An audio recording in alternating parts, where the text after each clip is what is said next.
everyone, welcome back to Mind Trip Corner. Today is starting the first chapter of the book Tales of Norse Mythology by Helen A. Gruber. And before I start, I just want to say the next video I make, I'm going to pause, like I said, before I read and answer any questions you might have. So don't forget, by the end of this video, if you have any questions, go ahead and leave them down in the comments. Don't forget to subscribe, and I will continue reading this entire book for you guys. Okay. Chapter 1, The Beginning. Myths of Creation. Although the Aryan inhabitants of northern Europe are supposed by some authorities to have come originally from the plateau of Iran, in the heart of Asia, the climate and scenery of the countries where they finally settled had great influence in shaping their early religious beliefs, as well as in ordering their mode of living. The grand and rugged landscapes of northern Europe, the midnight sun, the flashing rays of the aurora borealis, the ocean continuously lashing itself into fury against the great cliffs and icebergs of the Arctic Circle, could not but impress the people as vividly as the almost miraculous vegetation, the perpetual light, the blue seas and skies of their brief summer season. It is no great wonder, therefore, that the Icelanders, for instance, to whom we owe the most perfect record of this beliefs, fancied in looking about them that the world was originally created from a strange mixture of fire and ice. Northern mythology is grand and tragical. Its principal theme is the perpetual struggle of the beneficent forces of nature against the injurious, and hence it is not graceful and idyllic in character. Like the religion of the sunny south, where the people could bask in perpetual sunshine and the fruits of the earth grew ready to their hand. It was very natural that the dangers incurred in hunting and fishing under these inclement skies, and the suffering entailed by the long, cold winters when the sun never shines, made our ancestors contemplate cold and ice as malevolent spirits. And it was with equal reason that they evoked with special fervor the beneficent influences of heat and light. When questioned concerning the creation of the world, and northern skalds or poets, whose songs are preserved in the Eddas and Sagas, declared that in the beginning, when there was yet no earth, nor sea, nor air, when darkness rested over all, there existed a powerful being called All-Father,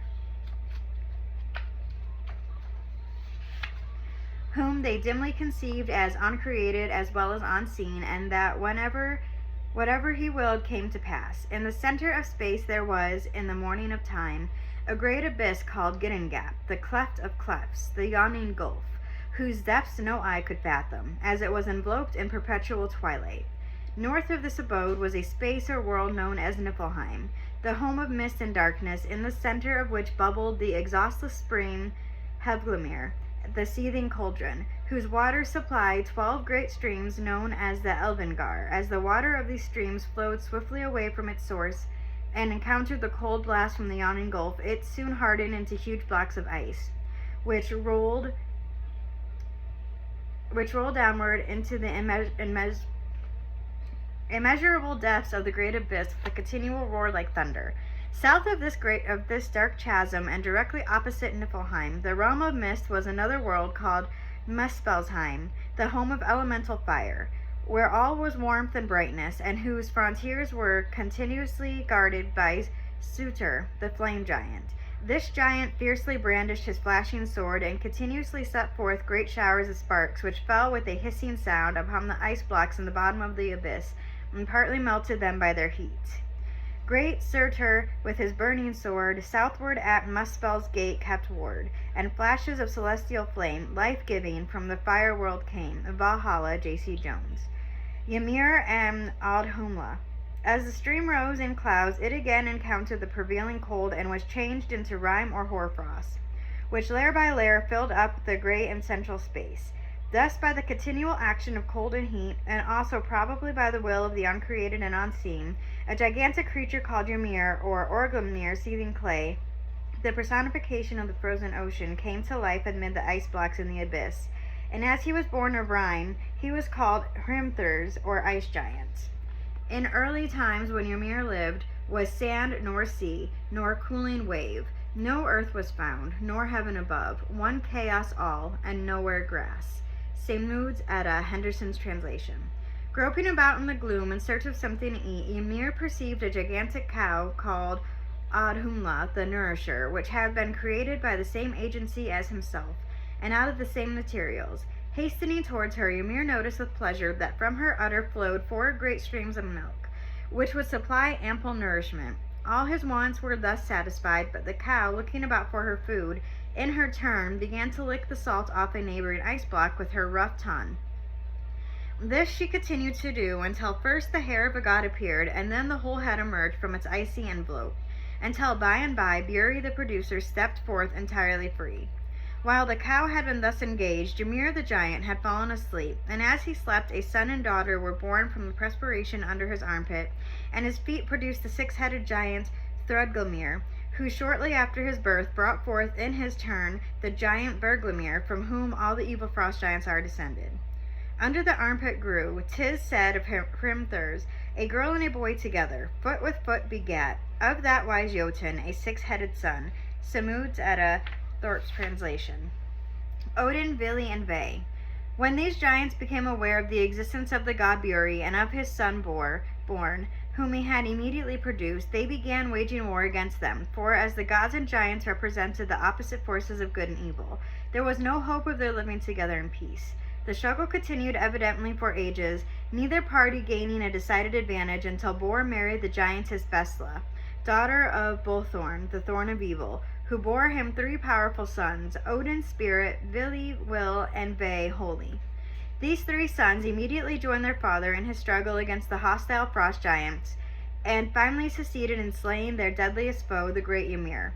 As he sank down lifeless, the blood gushed from his wounds in such floods that it produced a great deluge, in which all his race perished, with the exception of Bergelmir, who escaped in a boat and went with his wife to the confines of the world. And all of the races of Ymir thou didst drown, save one, Bergelmir. He on shipboard fled, thy deluge, and from him the giants sprang. Balder dead, Matthew Arnold. Here he took up his abode, calling the place Jotunheim, the home of the giants, and here he begat a new race of frost giants, who inherited his dislikes, continued the feud, and and were always ready to sally forth from their desolate country and raid the territory of the gods. The gods in Northern mythology called Aesir, pillars and supporters of the world, having thus triumphed over their foes and being no longer engaged in perpetual warfare, now began to look about them, with intent to improve the desolate aspect of things and fashion a habitable world. After due consideration, Bor's sons rolled Ymir's great corpse into the yawning abyss and began to create the world out of its various component parts. The creation of the earth. Out of the flesh they fashioned Midgard, Middle Garden, as the earth was called. This was placed in the exact center of the vast space and hedged all around with Ymir's eyebrows for bulwarks or ramparts. The solid portion of Midgard was surrounded by the giant's blood or sweat, which formed the ocean, while his bones made the hills, his flat teeth the cliffs, and his curly hair the trees and all vegetation. Well pleased with the result of their first efforts at creation, the gods now took the giant's unwieldy skull and poised it skillfully as the vaulted heavens above earth and sea. Then, scattering his brains throughout the expanse beneath, they fashioned from them the fleecy clouds. Of Ymir's flesh was earth created, of his blood the sea, of his bones the hills, of his hair trees and plants, of his skull the heavens, and of his brows the gentle powers formed Midgard for the sons of men. But of his brain the heavy clouds are all created. Norse Mythology, R.B. Anderson. To support the heavenly vault, the gods stationed the strong dwarfs Nordri, Sudri, Ostri, Westri at its 4 corners, bidding them sustain it upon their shoulders, and from them the 4 points of the compass received their present names of north, south, east, and west. To give light to the world thus created, the gods studded the heavenly vault with sparks secured from Muspelheim, points of light which shone steadily through the gloom like brilliant stars. The most vivid of these sparks, however, were reserved for the manufacture of the sun and moon, which were placed in beautiful golden chariots. And from the flaming world where Muspel reigns, thou sentest and fetchest fire and maddest light. Sun, moon, and stars, which thou hast hung in heaven, dividing clear the paths of night and day. Balder dead, Matthew Arnold. When all these preparations had been finished, the steeds, Arbaker, the early waker, and Alsvin, the rapid goer, were harnessed to the sun chariot, the gods, fearing lest the animals should suffer from their proximity to the ardent spear, placed under their withers great skins filled with air or with some refrigerant substance. They also fashioned the shield Svalin the cooler and placed it in front of the car to shelter them from the sun's direct rays, which would else have burned them and the earth to a cinder. The moon car was similarly provided with a fleet steed called Alsvider, the Allswift, but no shield was required to protect him from the mild rays of the moon. Mani and Sol. The chariots were ready, the steeds harnessed, and impatient to begin what was to be their daily round, but who should guide them along the right road? The gods looked about them, and their attention was attracted to the two beautiful offspring of the giant Muldifari.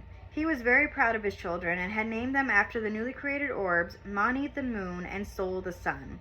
Sol the sun-maid was the spouse of Glow, who was probably one of Surtur's sons. The names proved to be happily bestowed, as the brother and sister were given the direction of the steeds of their bright namesakes. After receiving due counsel from the gods, they were transferred to the sky, and day by day they fulfilled their appointed duties and guided their steeds along the heavenly paths. Know that Mundilfir is height, father to the moon and sun. Age on age shall roll away, while they mark the months and days. Havamal, W. Taylor's translation. The gods next summoned Night, a daughter of Norvi, one of the giants, and entrusted to her care a dark chariot, drawn by a sable steed, Hrimfaxi, Frostmane, from whose waving mane the dew and hoarfrost dropped down upon the earth. Hrimfaxi is the sable steed from the east who brings the night, fraught with the showering joys of love as he champs the foamy bit. Drops of dew are scattered round to adorn the vales of earth. Valthunder's Mall, W. Taylor's translation. Forgive me for mispronouncing any of these words. I'm not very good at pronunciation. I'm trying my best. The goddess of night had thrice been married, and by her first husband, Nagfari, she had had a son named Od. By her second, Anar, a daughter, Jord, earth, and by her third, the god Dellinger, dawn. Another son of radiant beauty was now born to her, and he was given the name of Dag, day.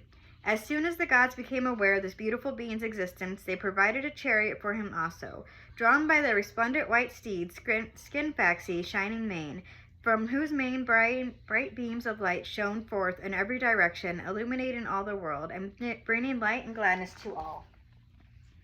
Forth from the east, up the ascent of earth, Day drove her courser with the shining mane. Balder dead, Matthew Arnold. The wolves, Skoll and Hati.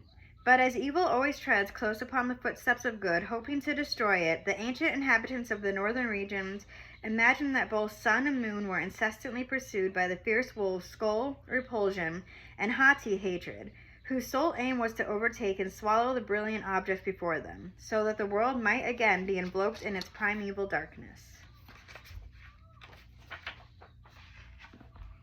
Skoll the wolf is named that the fair-faced goddess to the ocean chases. Another Hati height, he and Hrodvintner's son, he the bright maid of heaven shall proceed. Samuna's Edda, Thorpe's translation. At times, they said, the wolves overtook and tried to swallow their prey, thus producing an eclipse of the radiant orbs. Then the terrified people raised such a deafening clamor that the wolves, frightened by their noise, hastily dropped them. Thus rescued, sun and moon resumed their course, fleeing more rapidly than before, the hungry monsters rushing along in their wake, lusting for the time when their efforts would prevail and the end of the world would come.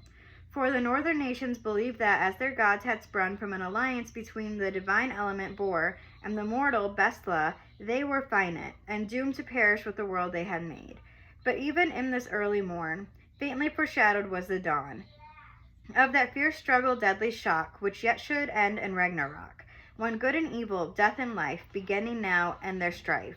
Valhalla, J.C. Jones. Mani was accompanied also by Hiyuki the waxing and Vil the waning moon, two children whom he had snatched from the earth, where a cruel father forced them to carry water all night. Our ancestors fancied they saw these children, the original Jack and Jill, with their pail, darkly outlined upon the moon. The gods not only appointed sun, moon, and day and night to mark the procession of the year, but also called evening, midnight, morning, forenoon, noon, and afternoon to share their duties, making summer and winter the rulers of the seasons. Summer, a direct descendant of Svasud, the mild and lovely, inherited his sire's gentle disposition and was loved by all except Winter. His deadly enemy, the son of Vinsul, himself a son of the disagreeable god Fazud, the personification of the icy wind. Excuse me. Vinsul is the name of him who begat the winter's god. Summer from Sesther spring, both shall walk the way of years, till the twilight of the gods. Vafthrundi's Mal, W. Taylor's translation. The cold winds continually swept down from the north and chilling all the earth, and the Northmen imagined that these were set in motion by the great giant Hrosvagnar, the corpse swallower, who, clad in eagle plumes, sat at the extreme northern verge of the heavens, and that when he raised his arms or wings, the cold blast darted forth and swept ruthlessly over the face of the earth, blighting all things with their icy breath. Hrosvagnar is the name of him who sits beyond the end of heaven, and winnows wide his eagle wings, whence the sweeping blast had birth. Vafthrundi's Mal, W. Taylor's translation. Dwarves and elves. While the gods were occupied in creating the earth and providing for its illumination, a whole host of maggot-like creatures had been breeding in Ymir's flesh. These uncouth beings now attracted divine attention. Summoning them into their presence, the gods first gave them forms and endowed them with superhuman intelligence, and then divided them into two large classes. Those which were dark, treacherous, and cunning by nature were banished to Svar Alfheim, the home of the black dwarves, situated underground, whence they were never allowed to come forth. During the day, under penalty of being turned into stone, they were called dwarfs, trolls, gnomes, or kobolds, and spent all their time and energy in exploring the secret recesses of the earth. They collected gold, silver, and precious stones, which they stowed away in secret crevices, whence they could withdraw them at will. The remainder of these small creatures, including all that were fair, good, and useful, the gods called fairies and elves, and they sent them to dwell in the airy realm of Alfheim, home of the light elves, situated between heaven and earth, whence they could flit downward whenever they pleased, to attend to the plants and flowers, sport with the birds and butterflies, or dance in the silvery moonlight on the green.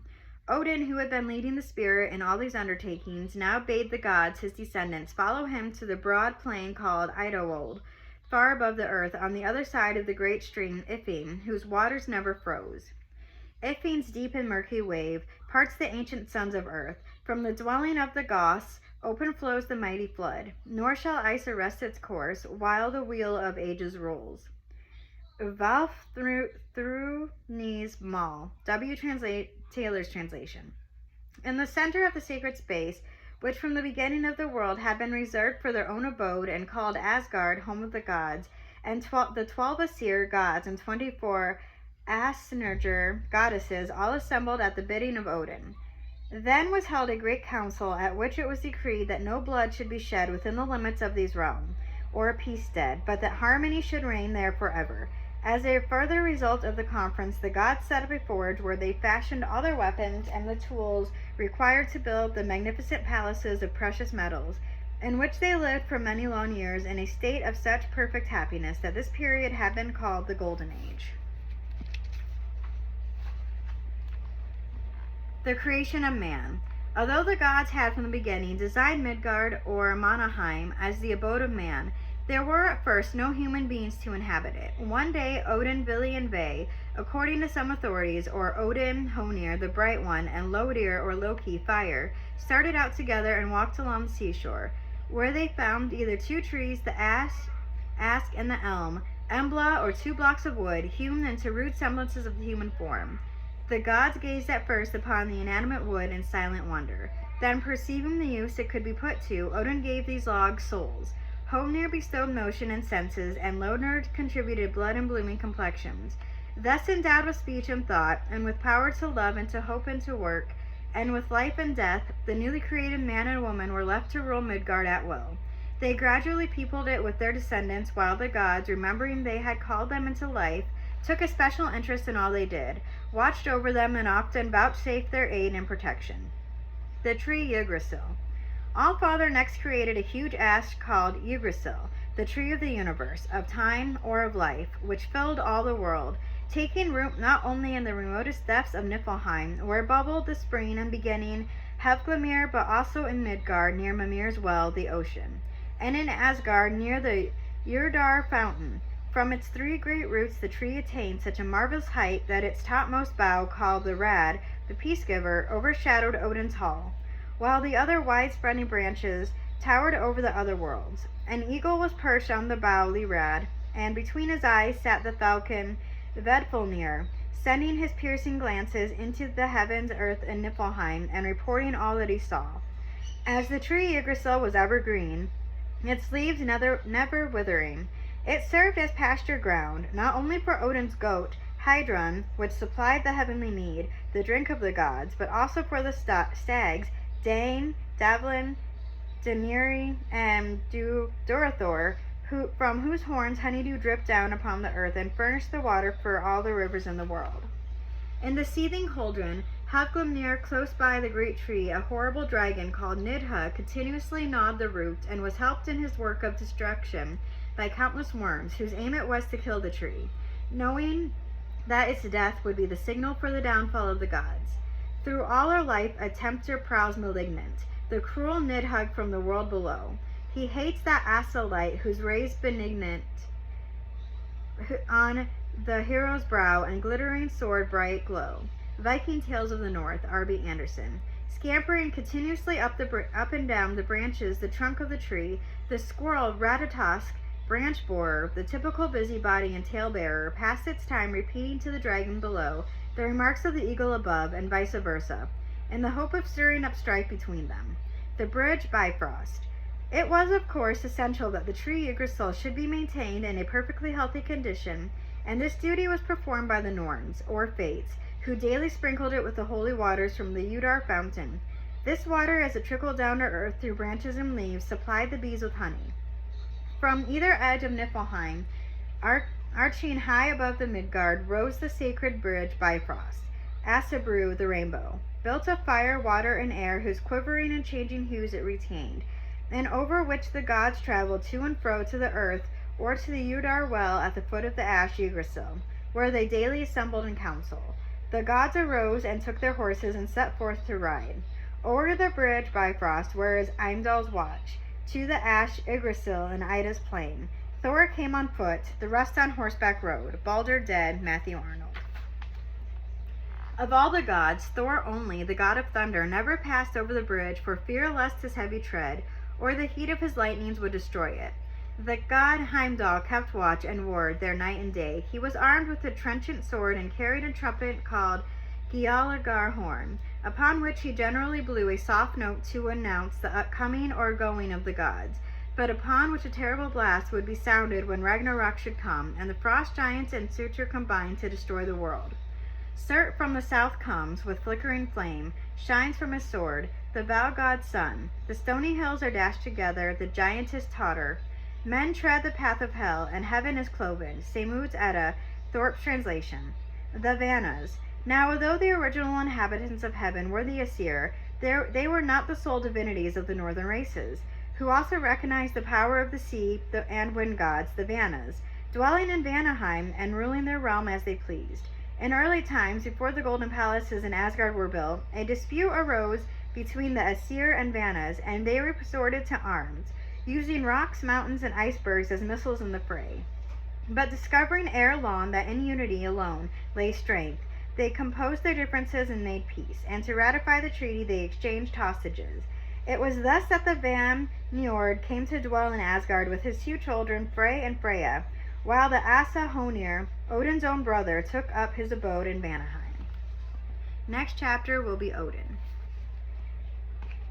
So that's the chapter. Again, if you have any questions, go ahead, leave them below in the comments. Don't forget to subscribe, and I'll see you next time in Mind Trip Corner.